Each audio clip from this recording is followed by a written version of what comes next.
정치 현안에 대해 여야의 상반된 시각과 의견 토론해 보겠습니다. 정치 맞수다. 오늘은 장성철 공론센터 소장 그리고 윤재관 더불어민주당 정책위 부의장 두 분 나오셨습니다. 어서 오십시오. 네, 안녕하세요. 네. 자, 두 분께도 정부의 강제징용 피해 배상 해법 어떻게 보셨는지부터 여쭐 텐데요. 소장님부터 말씀하실래요? 우려와 걱정, 숙제가 남겨져 있다라고 볼 수밖에 없어요. 네. 정부가 3.1절 대통령 기념사와 관련해서 네. 강제징용 피해자 분들과 상의를 했고 그분들의 동의를 받았다. 그렇게 얘기를 했었는데 지금 나오고 있는 얘기들을 보면은 세 분의 희생자, 그 세 분의 지금 생존해 계신 분 있죠? 그분들도 지금 반대하고 있고 12분의 유가족분들도 대부분 반대하고 있어요. 충분히 의견 수렴을 했다는 건 무슨 뜻일까요?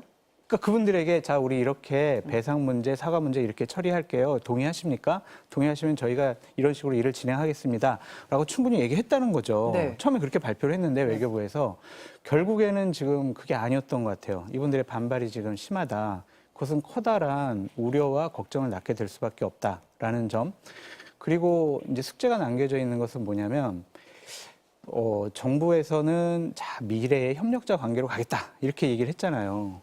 우리만 협력자 관계 갈 수 없잖아요. 일본이 화답을 해줘야 되잖아요. 네. 근데 우리는 미래로 가겠다고 했는데 일본이 계속 강요들이 야스쿠니 신사 또 참배하고 곡물 헌납하고 또 방위백서라든지 교과서에다가 독도는 일본 땅이에요 라고 하면은 우리가 배상 문제가 우리가 해결이 됐다고 하더라도 국민들이 협력자 관계로 받아들일 수가 있겠냐고요. 그러니까 앞으로 외교부 장관 회담이라든지 대통령과 기시다 총리의 네. 정상회담을 통해서 이러한 부분에 대해서 확실히 약속을 받아야 해요. 그러니까 모종의 협상이 있지 않았나라는 그 시각들이 있었거든요. 네. 그러니까 이제 그게 정상회담에 나오는지 일단 봐야 된다는 말씀이신 그거를 매듭을 거고. 짓지 않으면은요, 이거는 박근혜 정권 시절에 있었던 위안부 피해자 할머니 분들에 대해서 뭐 화해 치유 재단 통해서 돈으로 배상해주고 끝 이렇게 하면은요 계속 또 논란이 될 수밖에 없어요. 그래서 저는 상당히 우려와 걱정, 숙제가 남겨진 여러 가지 선언이었다라고 보여집니다. 네, 윤 의장님은 어떻게 보십니까? 정부는 해법이라고 얘기하지만 네. 대한민국 외교가 망해버렸습니다. 어떻게 외교에서 1대 빵의 결과가 나오는지 0대 빵의 결과가 나오는지 정말 이렇게까지 표현을 할 수밖에 없는 상황에 대해서 저도 매우 좀 참담합니다. 완패했고 빈손이었습니다. 양금덕 할머니께서 이렇게 말씀하셨습니다. 어느 나라 정부이냐, 어느 나라 대통령이냐. 자, 어제 발표한 내용, 정부에서 발표한 내용을 가지고 유치원생이나 초등학생에게 그냥 그대로 전달해주고 이건 어느 나라 사람들이 이렇게 얘기했을 것 같아요? 물어보면 저는 단언컨대 일본 사람이라고 대답할 것 같습니다. 아니 어린이들은 양심과 이게 상식이 오히려 올바르기 때문에 당연하죠. 네, 또 그러니까 우리나라 강요나 우리나라 대통령실의 사람이 이런 얘기했을 것이다. 일본을 오히려 대변하는 얘기를 했을 것이다. 이렇게 생각하지 못하는 게 당연한 건데 어제의 발언들을 보면 정말 어느 나라의 녹을 먹고 있는 관료인지 좀 묻지 않을 수가 없습니다. 여러 가지 뭐 지적할 수 있겠죠. 네. 근데 일단 장 소장님께서 말씀하셨던 피해자가 전혀 인정하지 않고 있는 문제, 그게 가장 큰 문제이고요. 두 번째로는 그동안 있어 왔던 일본의 여러 가지 사죄, 과거사에 대한 사죄에 관련돼서 통괄적으로 계승한다 이렇게 했지만 강제징용과 관련돼서는 일본이 단 한 번도 사죄해 본 적이 없습니다. 그런데 어떻게 그것을 이어가겠다는 겁니까? 사죄해 본 적도 없습니다. 그런 점을 분명하게 네. 우리가 지적을 하지 않을 수가 없는 거고요. 또 하나는 강제징용의 불법성과 관련돼서 우리 대법원의 판결을 일본이 전혀 인정하지 않고 있는 거 아니겠습니까? 그러한 상황에서 우리의 행정부가 사법부의 이 판단에 대해서 완벽하게 그것을 무효화시키는 이런 조치가 한다는 것은 대한민국의 상권분립에도 상권분립도 무시하는 처사다 이렇게 말씀드릴 수밖에 없습니다. 이번 안에 대해서 어쨌든 뭐 여러 가지 시각에서 네. 뭐 비난과 지금 네. 비판이 네. 아주 뜨거울 수밖에 없는 상황인데 그러면 어쨌든 이게 이렇게 판은 벌어졌고 어떻게 해야 되는 겁니까? 그러니까 이제 해법이 뭡니까? 문재인 정권 하에서처럼 일본과 그냥 적대적인 관계, 그냥 갈등과 분열 관계 그렇게 계속 갈 수는 없잖아요. 네. 왜냐하면 지금 윤석열 정권이 얘기한 것처럼 현존하는 북한의 핵 위협, 그리고 중국의 패권주의 이런 것들을 견제하려면 한미일 삼국의 동맹 관계가 굳건해야 그걸 우리가 막을 수가 있는데 네. 일본과 불편하면은요 이거 삼각축이 깨져요. 그러니까 그렇죠. 당연히 미래 관계로 가야 되는 이러한 결단을 한 대통령의 저런 고독한 결단에 대해서는 충분히 이해를 해요. 네. 근데 빠진 것들이 뭐냐면 한 단계 건너뛰었잖아요. 전임 대통령들은 다 일본 사과하고 반성하고 배상해야 돼. 그게 빠졌어요. 3.1절 기념사에는. 네. 그러면은 왜 그게 빠졌는지 대통령께서 나와서 진솔하게 국민들에게 설명하시고 이해하시고 설득을 했어야 돼요. 근데 그런 절차가 빠진 것은 향후에 대한민국 내에서의 갈등을 더 증폭시킬 수 있다라는 점에서 상당히 좀 우려스럽게 지금 보고 있고, 일단 아까 거듭 말씀드렸지만 한일 정상회담 이거 중요해요. 이때 정말 일본이 계속적인 강요들이 가끔 네. 또 나타나가지고 징용 뭐가 문제야? 위안부 피해자분들 이거 자발적인 거 아니야?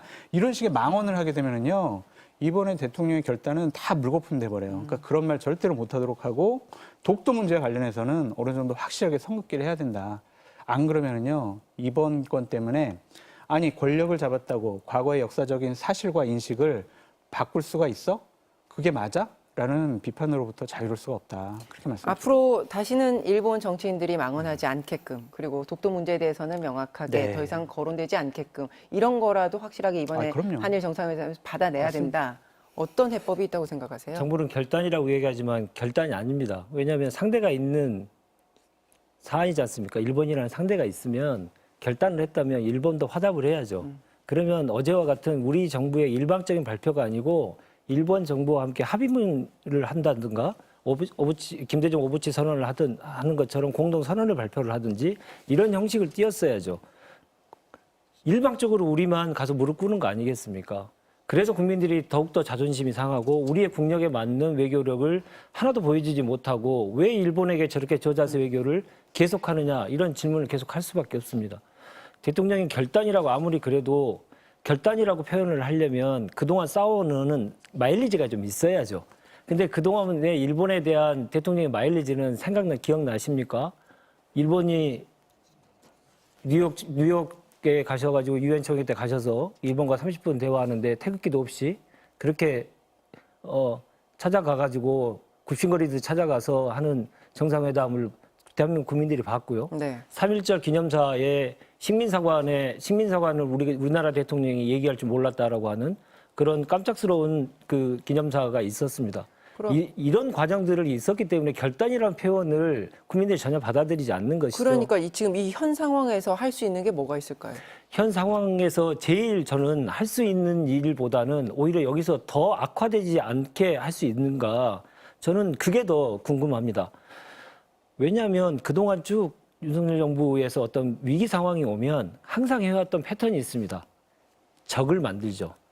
그래서 그 적을 향해서 계속 좌표를 찍고 공격을 계속합니다. 관심을 좀 분산시켰다는 말씀을 하시는 그렇습니다. 겁니까? 이번에 이 정부의 결정과 관련돼서 비판하는 사람들을 한일 관계의 발전적인 방향을 가로막는 세력, 이렇게 해서 적으로 또 하나 만들고 좌표를 찍고 또 모든 사람들이 거기에 대해서 공격하게 대통령실이 나서고, 그렇게 함으로써 사회가 갈등 구조를 계속적으로 야기하는 그렇게 악화일로로 가지 않을까 심히 좀 걱정돼서 그런 일은 좀 없었으면 좋겠다, 네, 이런 생각입니다. 저희 야당도 좀 저 비판하고 싶어요. 네. 그러니까 이게 외교 문제잖아요. 국익 문제잖아요. 일본과의 문제잖아요. 네. 민주당도 집권해본 지금 정당 아닙니까? 근데 저 3.1절 기념사 나오자마자 뭔 얘기했어요? 삼전도의 굴욕. 그리고 이완용과 똑같은 말을 한 네. 사람. 이런 식으로 비판하는 것은 좀 옳지 못한 것 같아요. 외교적인 문제니까 정말 차분하게 우리가 문재인 정권에서 이렇게 했는데 이게 상당히 어렵더라. 그러니까 우리가 집권해본 경험이 있는 세력으로서 당신들에게 이렇게 조언을 한다. 이건 이렇게 하고 이러한 성과를 다시 끌어내라. 이러한 숙제에 대해서 분명히 해결책 가져와라. 이런 식이 좋은데 옛날 문재인 정권에서 했던 것처럼 그냥 일본 문제만 나오면 친일이냐 반일이냐 그런 프레임을 갖고 그냥 집권 세력 아니면 보수파 세력을 공격하는 수단으로 삼는 것은 옳지 못한 것 같아요. 저희 국민들도 좀 성숙하고 건강한 네. 국회의 모습을 늘 보고 네. 싶습니다. 장 소장님 지금 말씀에 제가 100% 공감하고요. 네. 그렇게 됐으면 좋겠는데 이 정부가 하는 일이 딱 두 가지지 않습니까? 수사하고 전 정부 탓하고요. 이 두 가지만 계속하고 이번에도 계속 전임 정부 탓, 문재인 정부 탓을 계속 하는 거 아닙니까? 그럴 일인가요? 자, 이 그럼 문제가? 이거는 근본적인 이제 예, 우리 그런 정치인들의 문제죠. 태도에 대해서 좀 고민을 해봐야 될 테고요. 예. 우리 국민의힘 이야기를 좀 할까 싶거든요. 네. 지금 투표율이 너무 네. 높게 나와서 이 문제는 네. 강제동원과 관련된 문제는 오늘 하루 내내 해도 맞습니다. 원래 부족함이 네. 없을 거라고 생각합니다. 네. 그러나 아까 말씀하셨던 우리 정치가 조금이라도 발전을 하려면 과거 정부에 있었던 것을 지금 정부가 지렛대로서 활용을 해야죠. 완전히 부정해버리니까 우리가 무조건 잘못한 걸로 되는 거지 않습니까? 그런 우를 범하면 안 되고 과거 정부에서부터 쭉 해왔던 우리의 외교적인 노력들을 가지고 지렛대로 활용할 수 있는 그런 성숙한 집권 세력이 됐으면 좋겠습니다. 그래도 이완용 비교는 너무 심했어요. 그렇게 극단적인 그렇게 그런 화를 상태로. 부추기지 말라는 말씀을 네. 하시는 거고 자 국민의힘 넘어가겠습니다. 지금 이제 뭐 내일 되면 알 수 있겠죠. 4시 한 50분에 발표한대요. 아, 오늘 4시 50분에 이제 총투표, 내일. 내일 4시 네, 50분에 결과를. 이제 결과를 발표를 하는 거고요. 이제 오늘은 5시 되면 투표가 다 이제 끝이 날 거예요. 지금만 해도 53%, 어제까지만 해도 53%, 이제 뭐 60% 가까이 되겠죠. 이 투표율 높은 이유를 어떻게 분석하시겠어요? 기본적으로 동원과 분노 투표가 같이 결합된 것 같아요. 네. 그러니까 김기현 후보를 지지하는 쪽에서는 윤핵관들이 결사적으로 이번에 김기현 후보를 당선시켜야 윤석열 대통령에게 힘이 실린다. 그러니까 당원들을 대규모로 동원해가지고 투표하자. 이제 이러한 캠페인과 프레임이 나타났고요. 또 분노도 있는 게 네.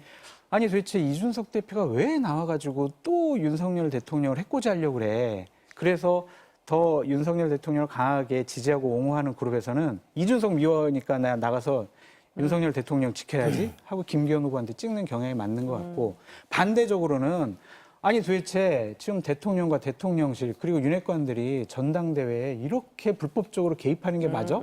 당이 이렇게 가면은 잘못되는 것 같아. 이거 윤석열 대통령에게 또한 윤핵관들에게 경고 메시지 줘야 돼. 그러니까 우리가 대규모로 나가서 투표하자. 그래서 이준석계라든지 아니면은 안철수 후보에게 표를 자발적으로 던지는 분들이 대규모로 지금 나온 거다라고 볼 수밖에 없어요. 대략 투표율이 57% 내외가 될 거예요. 네. 그럼 이거는 역대급 투표율이거든요. 역대급이죠. 그럼 대략 50만 명 정도가 투표한 건데 이거를 저희 미천한 인간의 머리로 누가 이길 것 같아요, 결선 갈 것 같아요, 안 갈 것 같아요 예측하는 게 너무나 어렵고 힘듭니다. 아 그래요? 그 다음에 제가 여쭤보려고 그랬었는데 일단은 미리 그러면 나는 답을 못하겠다. 약간 이렇게 말씀을 하신 것 같고 예. 어떻게 지금 투표율 높은 거는 어떻게 보세요? 오늘 장석철 소장님하고 처음 방송을 하는데 네. 너무 케미가 잘 맞는 것 같습니다. 분노가 지금 투표율을 높였다고 생각하는데 네 후보 모두의 지지층도 각자의 분노가 있거든요. 김기현 후보에 관련해서는 아니 당이 윤석열 대통령을 똘똘 뭉쳐야 되는데 다른 소리 하는 사람들은 안 된다라고 하는 이런 의식들을 가지고 있고 안철수 후보의 지지자들도 마찬가지 다른 얘기도 있고요. 각각의 후보들의 지지자들이 투표장에 가야 될 이유가 다 있는 겁니다. 지금. 결국에는 지지자들을 움직이는 원동력은 다 분노라고 지금 생각하시는 겁니까? 그러니까 왜 이준석과 같은 계열의 분들이 또 나와가지고 당을 또 그 분열의 하냐, 상황으로 뭐 이렇게도 보시는 거고. 만드느냐 이렇게 생각하는 분들도 당연히 있고요. 그런 것들이 다 모여가지고 좀 하는 건데 지금 이 투표율을 가지고 무엇을 예상하는 게 그러니까요. 상당히 좀 어렵지 않겠습니까? 그래도 다들 한결같은 목소리를 내시던데요. 당연히 1차에서 끝날 거고 그리고 김기현 후보가 대표로 선출될 것이 아니냐라고 네, 또 해석들을 하시더라고요. 오대현은 아무도 지금 부정하지 못하는 것 같고요. 네. 근데 다만 이제 2차 투표까지 결선 투표까지 갈 것이냐의 문제에 관련돼서 다들 결선 투표를 갈 거다. 네. 이렇게 예상을 했습니다만은 저는 최근에 조금 안철수 후보의 지금 행보와 지금의 상황을 보니까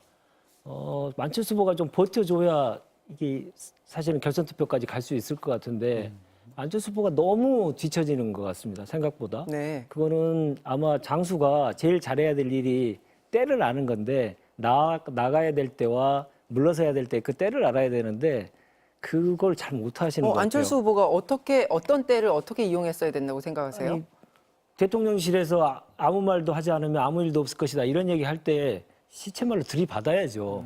그때 그렇게 아무 얘기 없이 그렇게 하다가 대통령실에 있는 그 여러 가지 이제 불법적인 선거운동과 관련된 공무원의 정치적 중립을 저해할 수 있는 네. 그런 선거운동과 관련해서 어제 기자회견을 하는 거 보고 네. 싸울 거면 진지하게 싸웠어야지. 타이밍 놓쳤다고 생각하세요? 타이밍 완전히 놓쳤죠. 그리고 오히려 쫓기고 있구나. 정말 저기는 지금 떨어질까봐 너무 걱정하고 있구나. 이런 모습을 보여줄 수도 그렇게 해석할 수도 있는 거거든요. 아니 그러면서 그 건에 대해서는 사실 수세에 몰려서 그렇다기보다는 이건 엄연히 불법적인 부분이기 때문에 수사를 해야 된다라고 문제 제기했다고는 안 보십니까? 그거는 저희들 생각이고요. 네. 특히나 이제 야당의 입장에서 보면 당연히 그 문제는 매우 중요한 문제이기 때문에 수사도 필요하고 엄벌에 쳐야 된다라고 생각을 합니다만은 국민의힘 내부의 당원의 입장에서 보면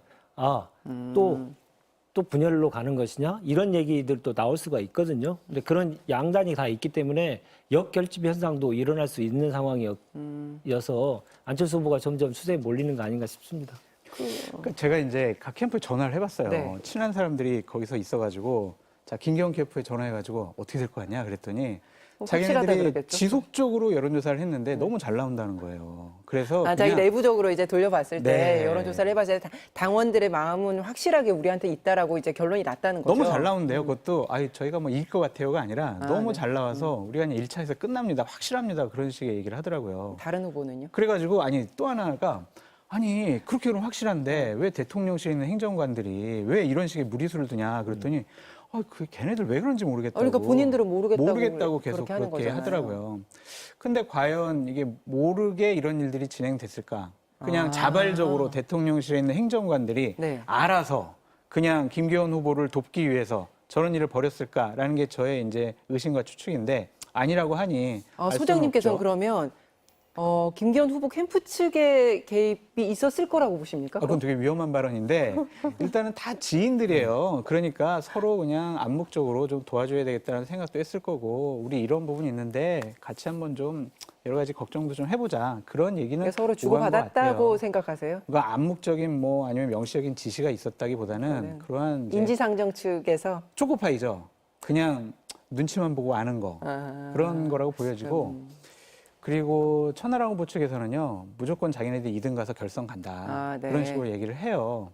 그런데 이제 이건 개표 공개해봐야 알 것 같은데 정말 이준석 대표가 얘기했던 것처럼 좀 까무러치는 결과가 좀 나와서 이게 동원만으로 대통령실이 아니면 윤핵관들이 의도한 대로 이 전당대회 당원들의 마음이 움직이지 않는구나. 그러한 것들 좀 보여줬으면 좋겠어요. 그러니까 앞서도 이재호 고문께서도 이게 당이 잘 되려면 그냥 1차에서 끝나지 말고 2차까지 가서 대표가 되는 그럼요. 모양새가 돼야지 네. 여러모로 이제 잠재워진다라고 이제 말씀을 하셨거든요. 그런데 네. 하나 더 말씀드리면 김기현 후보는 창피하게 생각하고 반성해야 돼요. 저는 김기현 후보가 1차에서 끝나도 될 거라고 생각을 하거든요. 네. 당대표가 왜 근데 되는 거는 무려. 물어볼 때는 항상 모르겠다고 하세요. 아니, 여지를 남겨야 되니까요. 근데 대통령과 대통령실과 윤핵관과 다수의 국회의원과 당협위원장과 정말 대다수의 시군구 의원들이 저희는 김기현을 지지합니다. 김기현을 당대표로 이렇게 다 선언을 많이 했잖아요. 네. 그런데도 막 50% 넘을까 안 넘을까? 이러한 관측이 나오는 거는요. 이런 거 자체가 지금 그렇죠. 왜 이런 탄력을 못 받아가냐는 거 이거는요. 말씀하시는 거죠? 당원들이 김기현 후보가 과연 지도자 깜인가? 아니면 당대표 깜인가? 아니면 김기현 후보를 당대표로 내세웠을 때 내년 총선이 우리 긍정적인 효과를 발휘시킬 수 있을까? 그런 의문을 그 계속 지도력에 갖는 거죠. 대해서 의문을 갖게끔 하는 김기현 후보가 역량이 지금 부족해 부족한 거 보이는 아니냐? 것으로 당원들에게 비치는 거죠. 그러니까 계속 울산 땅 문제 나왔죠. 그리고 누가 저를 지지해요. 이 기대기 정치만 했단 말이에요. 그런 것들은 깜이냐 아니냐 그런 것들에 대해서 당원들이 상당히 좀 의심한 것 같아요. 경선 이후에 분위기 어떻게 될 것 같으세요?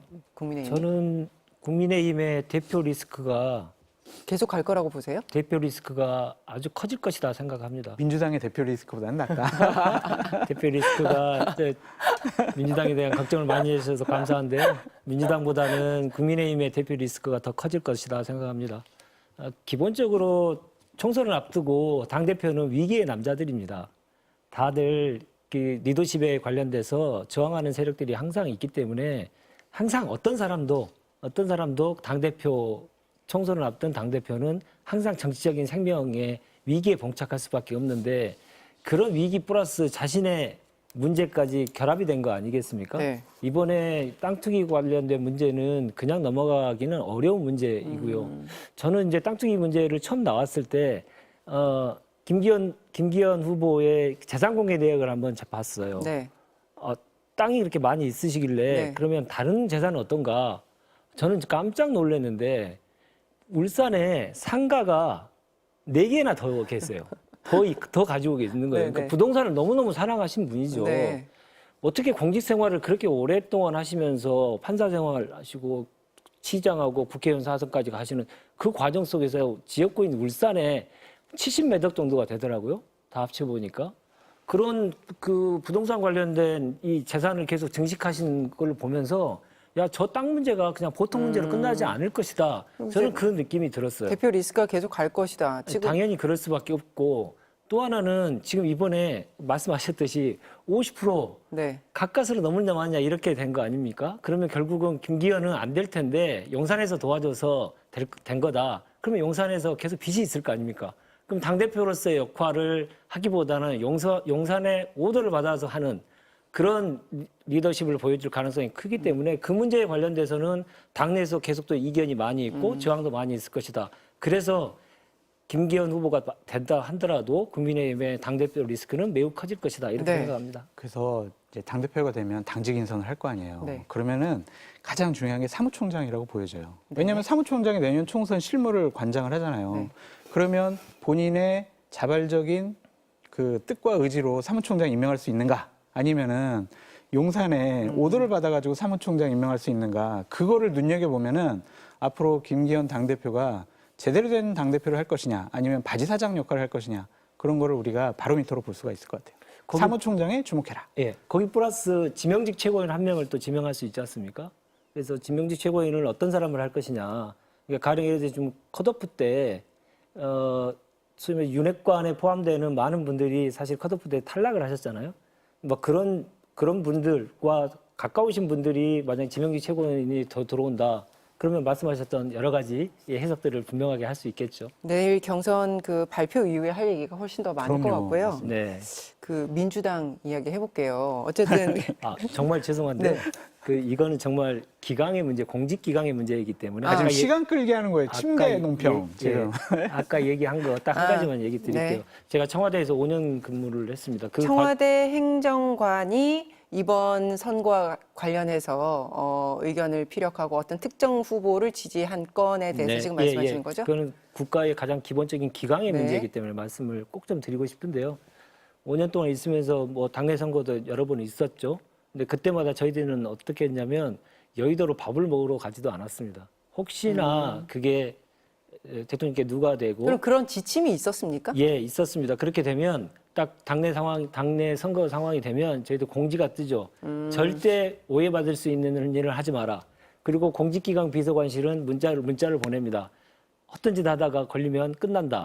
절대 정치적인 중립을 지켜라라고 분명하게 얘기를 하기 때문에 서로들 엄청나게 조심해서 5년 동안 그러한 잡음이 한 번도 없었던 겁니다. 근데 이번 같은 경우는 어쨌든 뭐 대통령실에서는 지금 잘 모른다고 하고 있지만 그런 사전에 조치를 취하지 않은 것도 책임이 있다고 보십니까? 전반적인 대통령실의 분위기가 그것을 용인하는 분위기, 그것의 문제점을 정확하게 인식 못하는 분위기. 아니, 대통령 비서실장도 직접 나서 가지고 당내 선거에 개입하는 이런 분위기들이 영향을 당연히 미쳤겠죠. 이게 이제 공직사회의 여러 가지 기강의 문제까지 연결되기 때문에 이 부분 문제는 완벽하게 수사를 제대로 하고 해야 명확하게 된다. 짚고 넘어가야 된다. 예, 짚고 저 넘어가야 이제 된다 생각합니다. 1분 얼마 남았는데 지금 민주당 이야기를 해야 된단 말입니다. 너무하세요. 시간 끌기. 비명계 의원들이 그 이재명 대표 체포 동의안 표결 이후에 그 네. 민주당의 길 이름으로 네. 모임을 네. 오늘 한 것으로 아는데 이런 움직임이 처음이지 않습니까? 그 이후에 네. 어떤 내용들이 오가거나 뭐 나올까요? 좀 시간이 너무 없어가지고 안타까운데요. 민주당은 말씀하세요. 분란과 혼란과 갈등으로 계속 점철될 수밖에 없어요. 그러니까 이재명 당대표가 남원 감옥을 절대로 가지 않을 거야. 그러한 여러 가지 신념과 고집만 가지고 당을 운영한다 보면은요. 네. 당의 지지율이 점점 떨어지고 이재명 체제하에서 내 공천이 불안한데? 라고 생각하는 국회의원들은 당연히 반발할 수밖에 없다. 그래서 이재명 당대표가 좀 통 큰 정치를 보여줘야 한다. 그래서 네. 저런 분들 만나가지고 일일이 좀 설득도 하고 본인의 계획 또한 이재명은 죽어도 좋지만 우리 민주당과 진보 진영을 살리는데 내 온몸을 다 던지겠다. 선당후사하는 정신 발휘하겠다라고 하지 않으면 이재명 당대표가 당대표직 자리를 유지하지 못할 가능성도 높다라고 말씀드립니다. 앞으로 그 민주당의 갈등을 떠나서 어쨌든 이 대표가 해야 되는 어떤 그럼요. 입장과 태도에 대해서 말씀을 하셨고 제가 궁금한 거는 어쨌든 이 비명계들이 조직적인 어떤 뭐 입장을 낸다거나 그런 단결된 모습을 이렇게 공론화하진 않았단 말이에요. 근데 우리가 암묵적으로 이제 표로 계산을 했을 때 그렇지 네. 않을까. 뭐 이제 그런 부분에 대해서 입장 표명을 할 분위기인지 네. 그게 궁금합니다. 오늘 원래 계획했던 민주당의 길, 네. 예, 민주당의 길 관련해서는 토론회는 없어졌습니다. 아, 예, 네. 예, 취소가 됐죠. 왜요? 여러 가지 당내에 그 우려들이 좀 있었고 그것을 압박이 있었을까요? 그래 어떤 압박이겠습니까? 예. 아, 그렇군요. 그게 이제 당내 분란으로 해석돼서 네. 당에 점점 좀 어려워지는 당에 오히려 누가 되지 않을까라고 네. 하는 걱정 때문에 오늘 식사만 하고 토론회는 없는 것으로 결정을 하신 것 같습니다. 알겠습니다. 네. 그러면 오늘은 시간상 여기까지 듣도록 다음 하겠습니다. 주는 민주당부터 하시죠. 알겠습니다. 다음 주에 더 많이 듣도록 하겠습니다. 고맙습니다. 네, 고맙습니다.